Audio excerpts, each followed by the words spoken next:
Yeding sen xotin meni, yeding, qonimni ichding. Yana yangisi kerak? Obbo! Qayerdan olaman men senga 2 kun birda yangisini? Bo'ldi, yig'ish kerak. Uyga borgandan keyin gaplashamiz. Uyat emasmi? Kelin olib ber degan bo'lsa, olib beravermaysanmi? Ko'rmaysizmi? Mana buni injiqliklari mana shu yerga keldi. Shunga uylangandan buyon boshim muammodan chiqmaydi, ota. Ha? Mana hammasini emas, oxirgi 2-3tasini aytaman. 2 hafta oldin akasi to'y qildi. Hop, Yangi ko'ylak olib bering dedi. 1,8 million so'm bir turetskiy ko'ylak olib berdim. voh.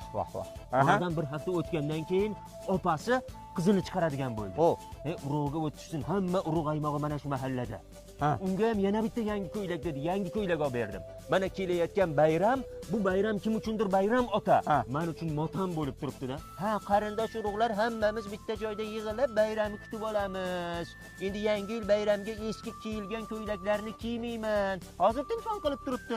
Yana bitta yangi ko'ylak olib bering deydi, ota. Shunga uylangandan buyon ota yomon qimmatga tushib ketdim. Ko'pni ko'rgan odamsiz. Maslahat bering, nima qilsam bir arzonga tushadi. Senga arzoni kerakmi? Hada ota? Yangi yilda yangi xotin ol. Bundan arzonni topolmaysan.